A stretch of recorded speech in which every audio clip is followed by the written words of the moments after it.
And we will be live here in just a moment. Excellent. We are live. We are live. Hello, team. All of our advanced practice nurses here.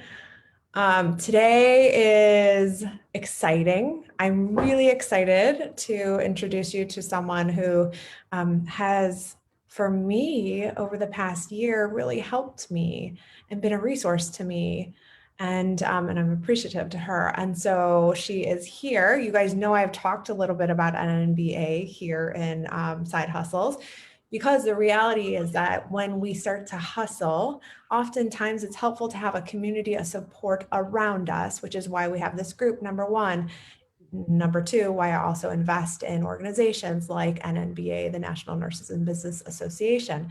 So it's my pleasure today to welcome Michelle Podlesni to our discussion and to our interview to talk a little bit about her history with NNBA as the president of NNBA and as the CEO of Bloom Service Group. So Michelle, welcome. I'm so glad that you're here. And I just first want to start off with saying, I'm grateful to NNBA to be a speaker for this past conference that was virtual. I'm grateful for the number of connections that I've made from other nurse entrepreneurs at NNBA, and I just want to say thank you for being here and thank you for creating and growing the community that I've benefited from. So thank you for being here. Oh, it's wonderful. Thank you for having me. I would love to start. You have had such a wonderfully diverse and rich career and experience. I would love if you, number one, if you would tell people a little bit about NNBA, because this is a group of advanced practice nurses who hustle and love entrepreneurship. They may not know they love entrepreneurship, but they probably love entrepreneurship. So I would love if we know that. I would love if you would talk a little bit about NNBA, and then a little bit about your background of how it came to be and as a part of your career. All righty. Well, NNBA is a community that's been around since 1985, and it was a grassroots movement, and it started as a few nurses out in California that were saying, there's something more that we can be doing here with our nursing. How can we do this outside of a traditional setting? So very quickly, the NNBA evolved to this business education group where everybody was sharing what they were doing, just like you're doing right now, like identifying what are opportunities that we as nurses could do independently. How could we have more autonomy? So that was one of the things, business education, networking arena, big time. I think a lot of nurses join the NNBA and stay in the NNBA because of the connections. Because every year, more and more nurses find, oh, I met so-and-so when I was at this conference, or I met this person when we were networking online, or I went to this person's event. Because on the NNBA website, which is nursesbusiness.com, at the bottom of each page is the event calendar. And these are events by our members. And our members are doing tremendous things all over the country. So that's another big reason, is connections and networking. And the other thing is opportunities. So I'm always talking with nurses and they're saying, oh, we need a nurse for this, or I'm looking for somebody to grow my company, or I'm looking for another nurse to partner with to create this joint effort. And so there's all this conversation and all these collaborations going on. I was telling you a little bit earlier when we were chatting a little bit that I've probably spoken to 50 nurses since the conference at the end of September. And it's just incredible what nurses are doing out there. So basically, the NNBA is that one place, that nursing professional organization dedicated to nurse entrepreneurship. That's what we're about. Mm. How, and out of curiosity, what was your experience becoming an entrepreneur yourself? When you first started to say, I think there's something more for me. Like when did that happen, and what, do you have any insight into what prompted it? Interesting. It's the same way that it happened for me, that it happens for so many nurses. You actually are an entrepreneur and you don't recognize it. And then all of a sudden it's brought to your attention. So I'll give you an example. I've always been, and I know that there's a ton of nurses out there the same way, that always thinks how to do something better. How can I improve this? We are the masters of workarounds, and so we are very entrepreneurial. Mhm. So what happened for me after I had been away from the traditional setting for a while, I was actually at a utilization review position at a company in Atlanta, Georgia. And I was interviewing a physician to be a peer reviewer for our organization. And he turned it around and recruited me to go work with him on software for this major company in Atlanta. So that was one thing. So I said, okay, well, I can do this. I understand what he wants. I'm going to talk to programmers and explain the medical algorithms to what he wants to implement. I got that. What ended up happening is this was a company, Crawford and Company. And what we did was we created an entirely new profit center within this corporation. So where this applies to nurses is thinking very much like entrepreneurship.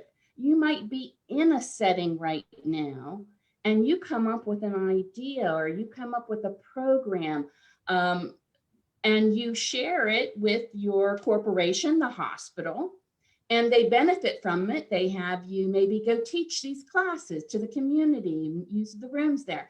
It's very entrepreneurial. So when I saw that we created this $8 million vertical in this company that they never had before, then I went, oh. So the next move was entrepreneurial, and it was on my own with another gentleman. We started a company called General Care Review. Okay. And we had 28 offices around the country. I had nurse managers in all those offices. And it was a great time, and it was a building process. And maybe some of your audience is aware of what we merged into creating Genix. Genix is out of Philadelphia, and General Care Review and General Rehab came together and became Genix. So I was the vice president of operations for Genix. So it's all the progress of, what happens when you first get out and you're really doing it. You like, it dawns on you, well, wait a minute, I can do this. Mm-hmm. I don't need this particular structure to do this. I can do this with the knowledge I have. And nurses have such tremendous knowledge and experience. There's a lot of ways to monetize that. Did you then go from intrapreneurial, so to speak, to entrepreneurial, and then come back into corporate with Gen X? Or no. Gen X, well, I did the entrepreneurial, but then Genix was part of the entrepreneurial because I was an executive there. So okay. It was growing the company and it was a very interesting time. When you think about the ways in which we as nurses create value, are you what comes up for you in terms of your thoughts about the opportunities for nurses? I know you said we're natural problem solvers, which I agree with 1,000%. I mean, if anyone of us or anyone watching has jerry-rigged a Foley, right? Whatever it is, a pair of Kellys or clamps or like a rubber band to make sure that it flows well. Or Um, Cepacol on your face mask when you go in with a GI bleed. I mean, just, we know yeah, what to do. yes, exactly. Problem solvers for sure. So what would you say, I hear the mindset become, there's not a lot of opportunities. There's, the job market is really tight, especially I hear this very, very commonly with nurse practitioners. I'm new, I'm never going to get a job. You know, would you say that you have a mindset of hope? Because it sounds like you have a mindset of hope because you have a belief that opportunity is around. Would you say that that's because you see it and then you believe it, or because you just have known that? Like that's always been a belief of yours? I honestly can't say that it was ever a belief of mine. I mean, if you would have taken, I was a corpsman in the Navy before I became a nurse. I was in the Navy for 4 years. I got the GI Bill, and then I was able to pay for nursing school and go from there. If you would have told me when I was in Orlando at the recruit training center for boot camp that one day I would run a multi-million-dollar software company out in California, I would have thought, you're crazy. What are you thinking? And the reason that I wrote my book, Unconventional Nurse Going from Burnout to Bliss, is because I truly wanted nurses to understand if I could, come from where I came from and, have the GI Bill pay for my nursing and just start working. You just have no idea what it could end up evolving to. I mean, we don't understand. When you say what comes up for me, what comes up for me is how we underestimate our value and underestimate what we can achieve. It's incredible. So I just try to achieve, but that entrepreneur, like that term entrepreneur, didn't come into effect until I saw it was revenue generation. When I saw revenue generation and how it worked, I went, oh, I can do this, and I can do this in a variety of ways. So I don't know that it's something, sometimes people say, oh, you're either an entrepreneur or you're not. I don't kind of agree with that. I think, like the first time when I left the hospital, I went into an insurance company and I was introduced to computerized healthcare data analysis. I worked with claims examiners just explaining and interpreting operation reports and medical billing to them.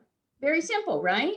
Mhm. That's all I did. But I was introduced to computers, and I never knew I would have such a passion for healthcare data analysis and the results of it and what you could do with it.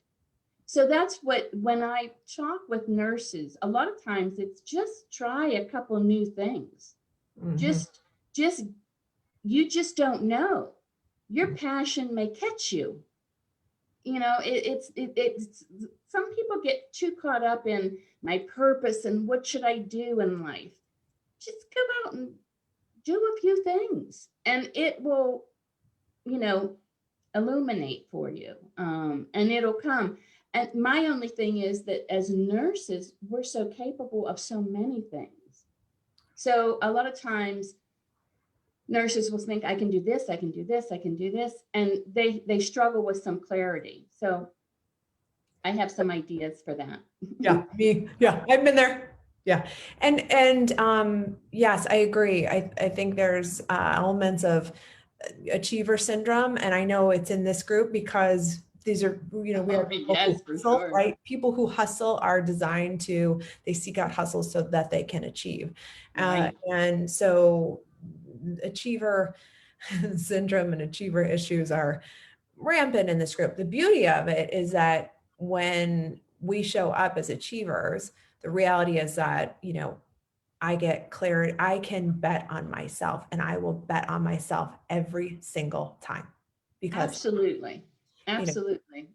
yeah, And I think that's what a lot of nurses just need to be aware of. You know how they say you can't read the label from inside the jar? Sometimes you need some coaching, some mentoring, some help to see what others see in you. mhm, And I've had that situation occur for me. Many times I've had people tell me, I've had coaches, I've had mentors, and they'll say, well, you're so natural at this combined with your nursing experience, you should be able to do this. And it was like, wow, that was clear. yeah. Sometimes we stand in our own way. Yeah, I would agree. I just got it's funny. It's timely that you said that. I just got a was just on with my business coach yesterday. We were having a conversation about in essence building an empire and what it looks like. And when we use strategic planning, knowing full well, I think Vishen Lakhiani, who wrote Buddha and the Badass, which is I just read recently, he said we often underestimate we often overestimate what we can do in a year and underestimate what we can do in 3 to 5. And so as I begin to build that strategy and what it looks like down the road, um, I sometimes get caught in the weeds. And my business coach was like, well, yeah, I mean, why don't you do this and this? Like, that just seems like a natural marriage for you. And I thought, oh, yeah, it does, doesn't it? And she was like, yeah. Do you like that? I And I said, know. And it feels so good when you get that, when yeah, that comes through, it really resonates. yes. Yeah, I completely agree. So if if you had to um if you had to give, I know you said like, if you're just try something, right? Like literally just try something. What do you think is then that first baby step? If I'm a nurse in this group and I say, I have excelled in clinical practice. I am a master RVU producer. I complete procedures. I'm good at what I do. And I know that there's something else out there for me. And just try something is great advice. Is there any smaller micro step? I just finished reading Atomic Habits, and James Clear talks about these, Yeah. those micro Mhm. steps and those I got it. small incremental changes. Is there anything that's even smaller on a level than just try something? Oh, it's the most hard thing there is to do. And that's sit with yourself and really identify two things, just two things, what your motivation is. So there's a lot of people that say you have to know your why. Um, my why motivates me. So what is your motivation? Um, and then two, identifying the outcome you're looking for. So let me give you an example. Um, let's say there's something with health and wellness, and you really want to share with people the benefit of deep breathing, and breath and how important it is, and how you can expand on it because you're just passionate about that. Your motivation is, it's just inside you that you want to share this with them. The outcome you're looking for is a realization of your potential. It's just fulfilling a creative need. That's easy. Easy. That's just go after and do it. If your motivation is, I no longer want to work in a traditional role of my credential. I want to be independent. I want to exercise freedom. I want to, challenge myself, and I need to replace that income that I was making. That's a whole different outcome. That outcome is, let's say, $100,000. All right. Well, what do I have? What do I know?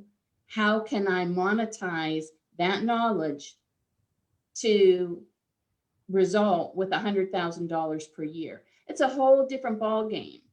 And it gets into, productizing your knowledge, packaging it, pricing it, and it's a whole different thing. So I'm very business minded. Whenever I work with somebody, that's always the first thing I ask. What's your motivation? What motivates you? What is the outcome you're looking for? Yeah, right. Because my side hustle, right? If I'm motivated to, provide solutions, make it easier, right? If I'm motivated to provide mentorship because I think that's a valuable skill, that it's a valuable opportunity for new advanced practice nurses to, move up with professional development. If I'm motivated by that belief and that's my why, then and my outcome is I just want to do something on the side, right? I want to have maybe $500 in extra revenue. I want to generate $500 maybe extra a month that I could then put toward a beach condo, pay down the student loan debt, pay, do the kitchen over, whatever it is, versus I seek to replace my income so that I can leave my current practice and create opportunities for flexibility and freedom. That's what it sounds like. But those are two different. And so the thing is deciding, where you're at in that, and if you want to make steps toward that. So in my book, there's a chapter I did on confident decision making, and one of the steps is straddling. And that is, you keep that one foot in your income producing role, whatever it is currently, and you try anything. Put one foot into the other one, whatever it is. I mean, it could be, you have a secret passion for interior design, and you can create a website fairly easily with one of the products that are out there, and it's pretty. And and you already have your sisters or your brothers that have recommended you because you did their house. Whatever that other thing is, you put the other foot in it, and you're going to know whether you like to be straddled and you like having that security of the income that you have generating, and okay, this is going pretty well, but I just want to do it maybe 10 hours a month.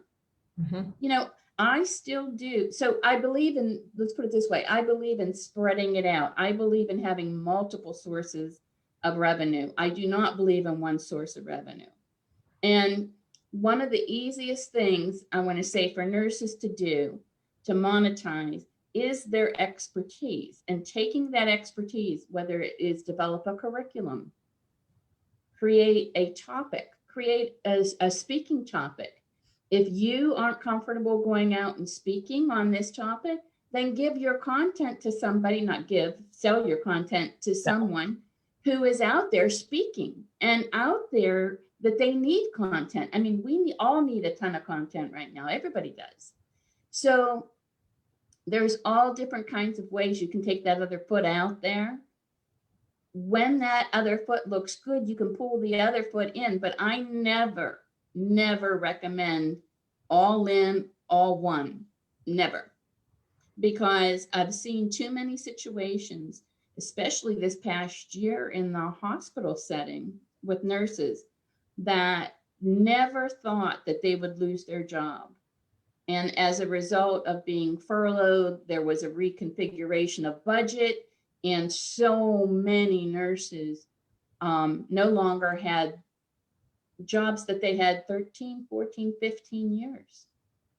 So one foot in, one foot out, until it's comfortable, move the other foot, but never all in, all one. Spread it out. Excellent. That is good advice. Thank you for that. I think many of our listeners would be able to, I think it can give some comfort to them if they are thinking about starting something small. If they're like, I got this little itch, this little thing, this little bird sitting on my shoulder, tweeting in my ear, telling me, start this, do this, there's a need, you're good at it, you can figure this out. And it's I think from a level of comfort as we move into that role of entrepreneurship and feeling more comfortable in it and dealing with sometimes some of the challenges that come, whether it's imposter syndrome or not feeling like you know enough about what you're doing in this new role, or understanding generating business and revenue and all that. There's an opportunity there to do it with some comfort, and to make it easy, right? To like give ourselves some grace, to do it with grace and say, look, I'm just going to test the waters here and see how it goes. Well, I like that word, grace. I wish that there would be more of it that we allowed ourselves, because I think we're so hard on ourselves. I mean, nurses are achievers.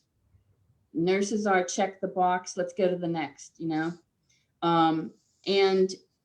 I really think that nurses need to understand that they have so much value. They just undervalue themselves across the board and across all education aspects of nursing, across all specialties.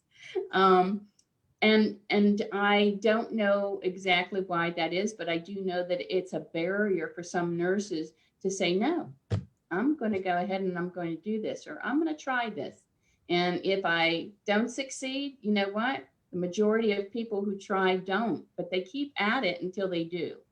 We were talking a little bit earlier, and I said, it wasn't one time, one transition, one reinvention. I've reinvented my career several times.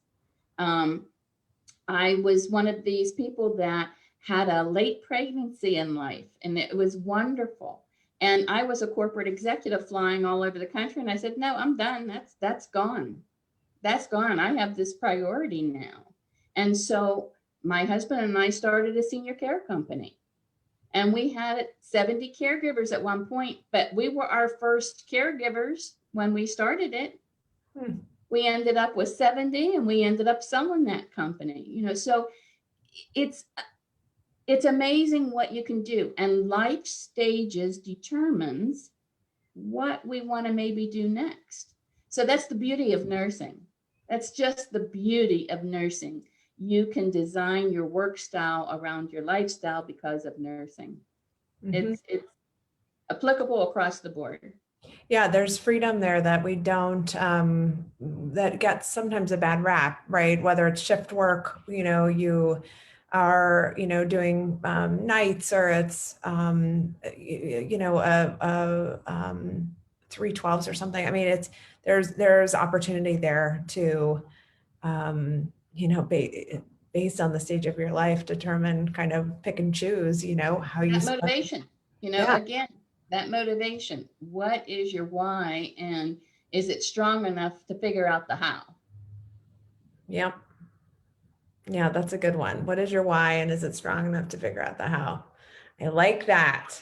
Thank you for that little tidbit. That's like a pearl from Michelle. Woo! There we go. There we go. Okay. All right. You've given us so much. And I'm grateful to you, because I've learned, some of the things that you've said have resonated with me. So I thank you for that, and sharing your expertise. And I love to know and to hear that what we do day one may spur on what happens day 2, day 102, day 362, and then year 2, right? So I love that idea of, right, how do we get to reinvent ourselves today, right? What do I get to create today? That mindset of opportunity, that it's not always there in our profession. And we can work on that. Yeah, it's like I said, for me, and I mentioned this in the book, it's nursing is a launch pad to anywhere. I think that it is just the most incredible profession. Because I love nurses, I wanted to write a book for them to share with them strategies and skills and ideas that worked. And it works over time. And there's just so many different things. Like one of the things from the conference this past year was we identified in our membership 43 different areas that nurses were involved in. However, one of the top 10 was consultants. And in the consultant area are hundreds. There are hundreds of different types of consultants. So there's 43 broad categories that nurses are involved in. And, the top ones out there, just for your audience, geriatrics, elder care for sure, legal nurse consulting, which is a big deal because there are a lot of nurse experts that are needed in that environment. So consultants across the board, nurse practitioners and their businesses and practices, both, because there's businesses that aren't necessarily the traditional clinical practice. So there's just a lot of stuff out there that nurses can do, and it's a very exciting time.